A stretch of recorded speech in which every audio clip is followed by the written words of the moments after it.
Isn't it good to see Miss Georgianne back with us?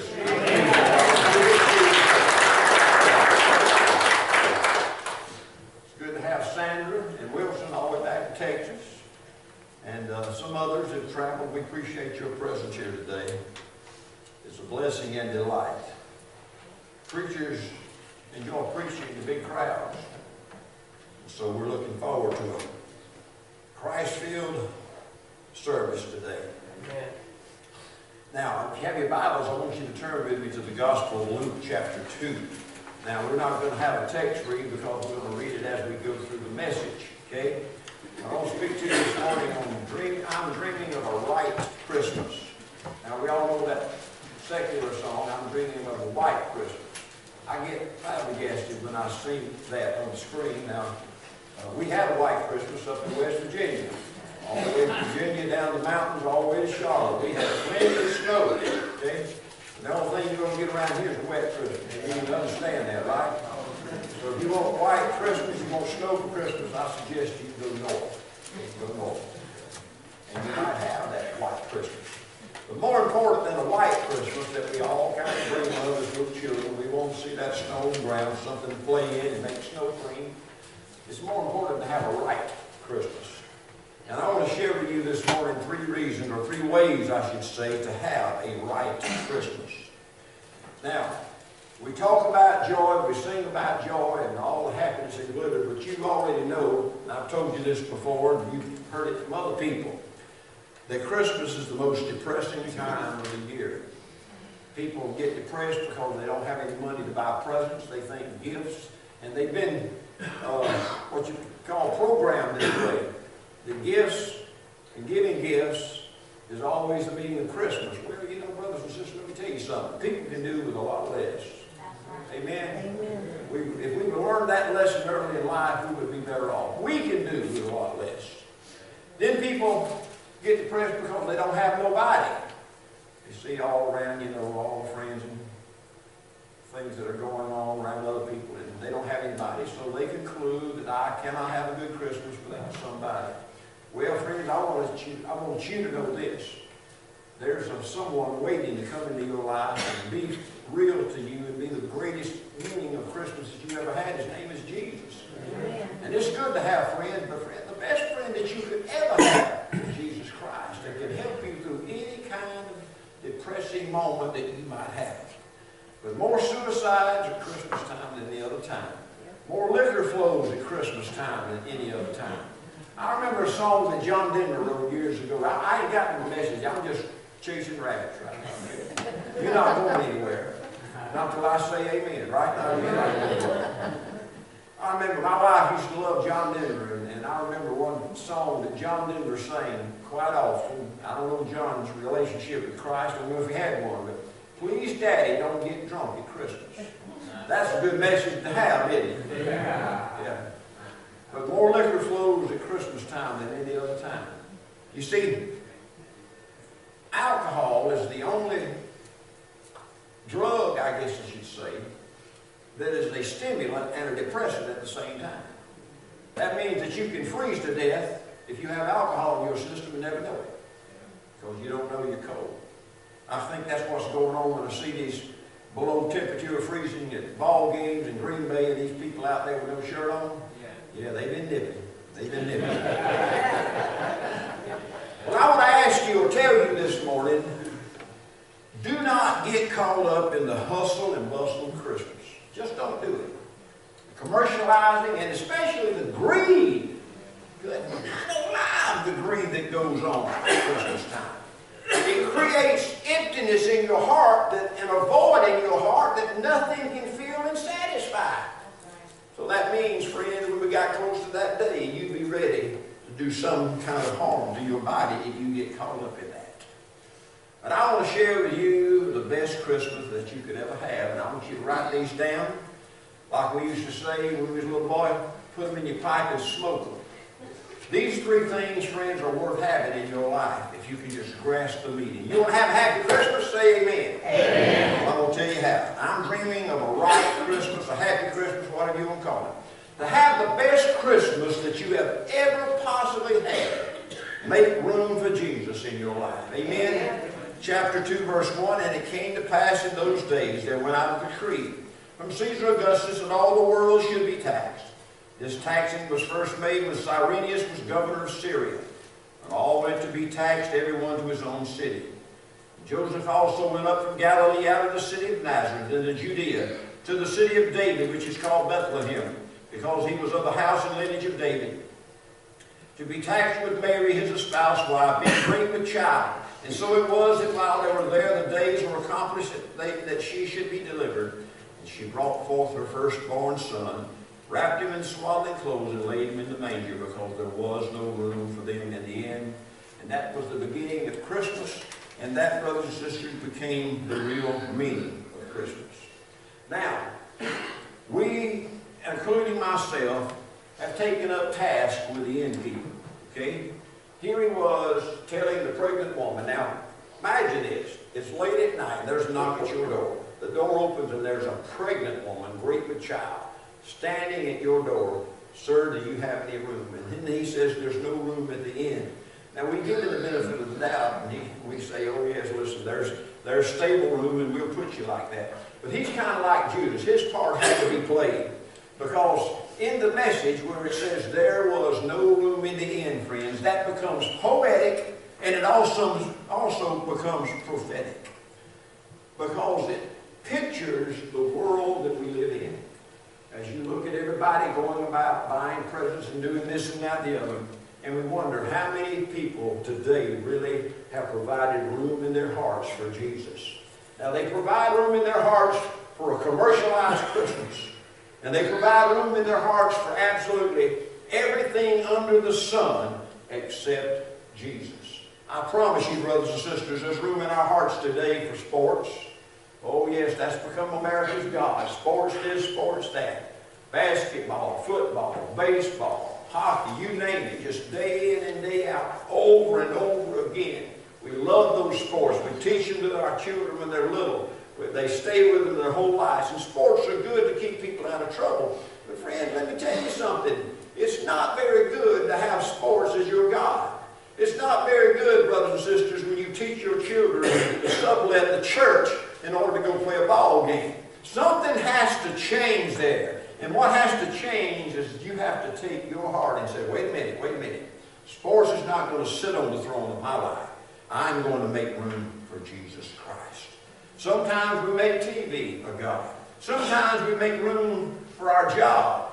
And you've heard it and I've heard it. When you ask people to come to church, oh, no, I have to work on Sundays. To the point, brothers and sisters, that we've taken issue with the signs, Merry Xmas. And the X, what they mean in the heart, that I've X'd out Christ out of Christmas. Now, in reality, the X was kind of the ichthus, which was the cross, which means the Christmas, and that was the sign of Christ in the Greek. But we haven't put it that way. We've gotten to the place where we really do take Jesus Christ out of the message of Christmas. I've told you the story about the celebration of the newborn baby. The lady had had a baby, and everybody was coming over bringing presents, and it was cold outside, and so the lady of the house, or the man of the house, I guess, would take the coats off. Everybody walked in and threw them on the bed. Okay, throwing them on the bed. And after they had ate and looked around and said, well, let's go see this bundle of joy. But they looked over in the cradle and the baby wasn't there. And they looked frantically around the house and they found the baby. And the mama had laid the baby on the bed and they had thrown the coats over and had smothered the baby to death. Friend, let me tell you something. That is a message of the way we treat Christmas today. We just take Christ and say, oh yeah, I'm going on Christmas Day and I'll sing a carol here and there and I'll listen to the Christmas story once. But Jesus, don't you try to interfere with my life. Don't you try to take things that I love dearly out of my life. Don't you try to sublet and take the place of anything that I hold dear in my life, because while Christmas is important, it's not as important as what I want. And so, brothers and sisters, I'm telling you today, if you want to have a right Christmas, what you need to do is make room for Jesus. If you don't have Jesus, you don't have Christ. If you don't have a Christmas to honor and celebrate. Secondly, to have the best and the most righteous Christmas that you could ever have, you have to include the grace of giving. Here's what Matthew 2, 1 through 2 and then 10 through 11 says. Now when Jesus was born in Bethlehem of Judea in the days of Herod the king, behold, there came wise men from the east to Jerusalem, saying, Where is he that is born King of the Jews? We have seen his star in the east. We've come to worship him. And then reading on down to the rest of the story, verses 10 and 11, when they saw the star, they rejoiced with exceeding joy. And when they were come to the house, they saw the young child with Mary his mother, and they fell down and worshipped him. And when they'd opened their treasures, they presented to him gifts, gold, frankincense, and myrrh. And these were prophetic, friends, of the offices that Jesus held. He was prophet, he was priest, and he was king. And in the myrrh represented the burial ointment that was given to Jesus, pointing to the day, friends, when he would die upon the cross of Calvary. Meaning, friends, that you can never separate the birth of Jesus with the death of Christ.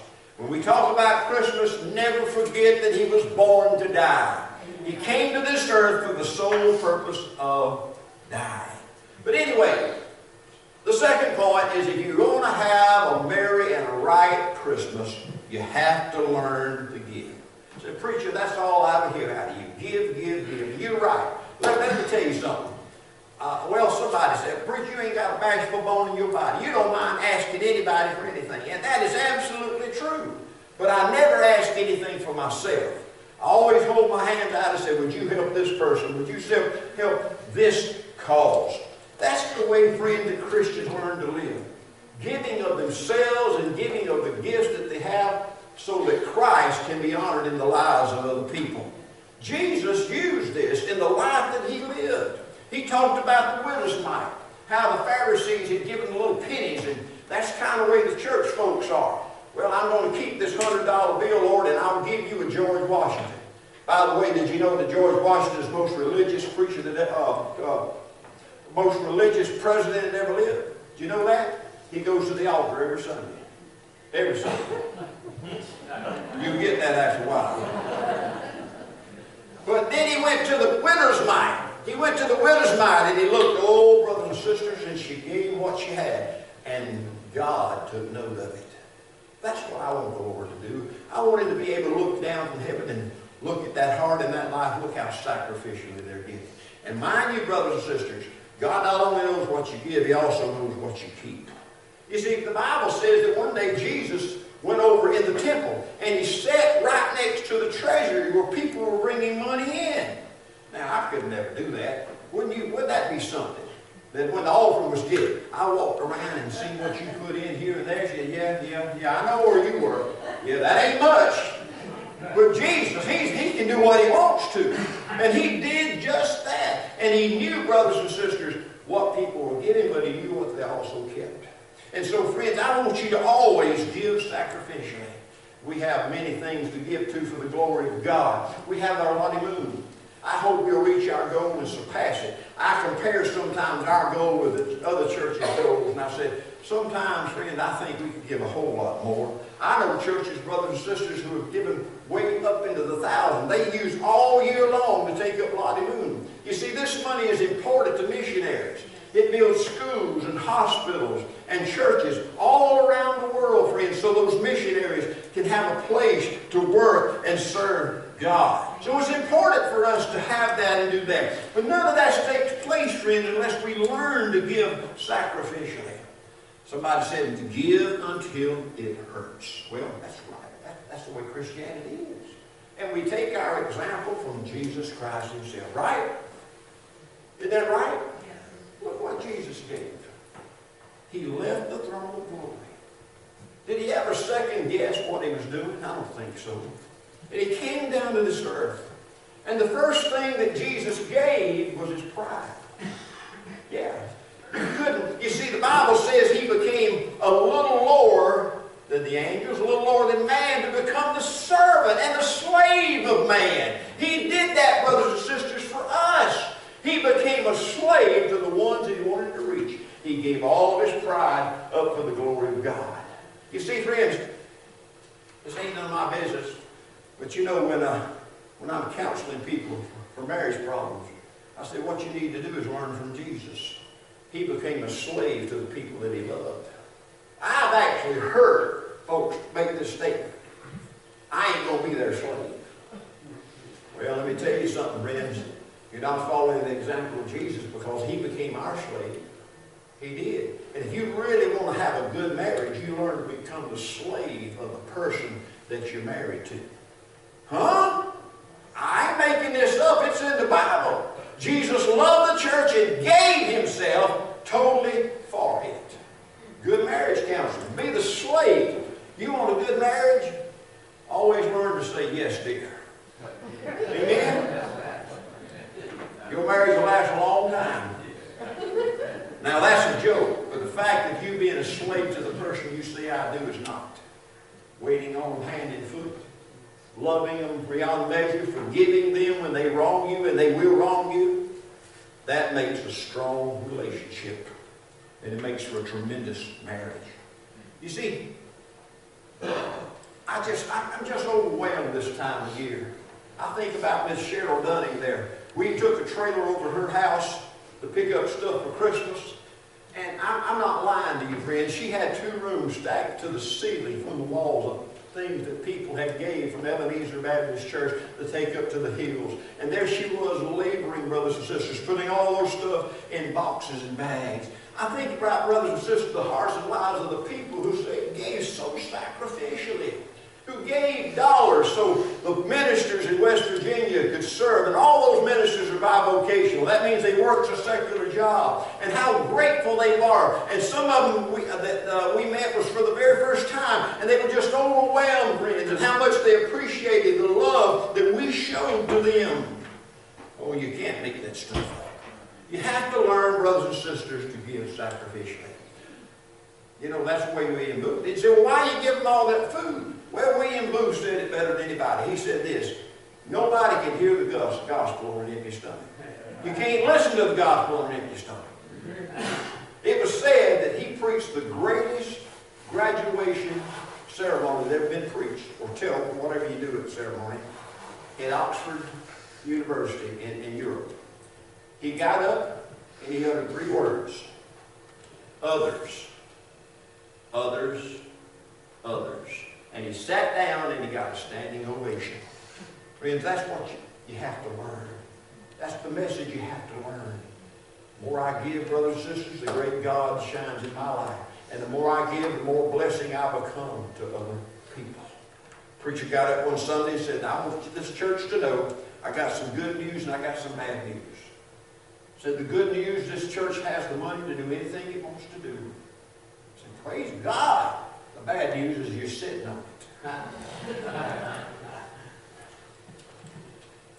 The grace of giving has to be put in our lives. And always remember, everything you give, God knows what you keep. Amen? The third message, or the third point, to have the bestest Christmas that you could ever have. To have a right Christmas, learn to share Jesus with somebody else. Look at what Luke's Gospel says in chapter 2, 15, 16, and 17.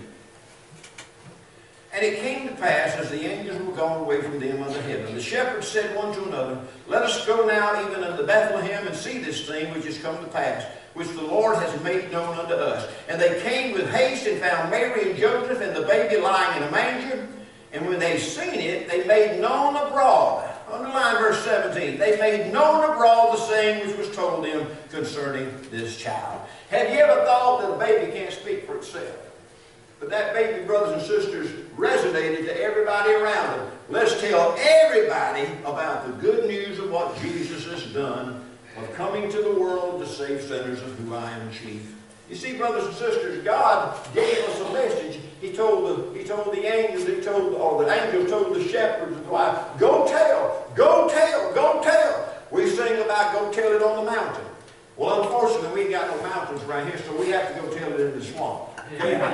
But the message don't change. Go tell it in the swamp. Tell everybody that Jesus has been born and He's came to this world, brothers and sisters, to save you and me. Amen? I heard of a man, brothers and sisters, he had cancer of the tongue, and his tongue was about to be cut out, and they simply asked him, these are going to be the last words that you ever speak. What would you like to say? He says, I want to praise the name of Jesus. Hallelujah. That's what it's all about. Sharing Jesus with others. I told you last week about Miss Velma and how she took witnessing to a new level and how she would make appointments. She with the parents said, I want to come over to your house, and I'm coming for the sole purpose, I want to share the gospel with your child. Oh, brothers and sisters, and when we don't pick up the mantle and do that after the Sister Velma's died, our church loses place. I heard this past Friday, as Brother John Rivenbark shared the gospel of Jesus Christ. And one of the most powerful representations of the gospel I've ever heard. It was tremendous, John. He just went down the Romans road. That's all he did. Went down the Romans road. But here's what he did. He made it personal. You see, the Romans road don't mean anything, friends, until it becomes personal to you. And he talked about us being a Marine over there fighting in Vietnam with death all around him. And he said, you know, there's got to be more to life than this. And he found Jesus. And look what Jesus has done in his life. Oh, brothers and sisters, the gospel is powerful. And the things that we shared up there, yes, we gave away a lot of bicycles. We even had a few things stolen. That's the way life is, you know. Always taking advantage of it. People harden their hearts. Look at what was taken, didn't need it. Yes, but look at what was given that was needed. That's where you have to look at it. And so, brothers and sisters, the most important thing was the fact that after John delivered his message, that two people came to know Christ as their personal Savior. Amen. As we sang the invitational song, where Diane played it, I have decided to follow Jesus. I kept wondering, I said, was anybody going to come? And all of a sudden, a man stepped out of the aisle. He had his wife with him. They had their little 2-year-old girl and the mother. Never seen this before in my life. A whole family walked the aisle. Now, the wife and the mother was rededicating their lives. They knew Jesus. But as they came down, he stood there in front of me. I said, what are you coming for? He said, I want to ask Jesus into my heart and life. Amen. Praise God. That's what it's all about. And I don't care what I've given, brothers and sisters. If we can get those kind of results, it's worth it. Amen? Amen. And then another little boy came down. He was 11 years old. You know what he told the counselor? He said, listen, I want you to know something. I didn't come to get gifts tonight. I came to get the gift. Amen. He had a premeditated idea.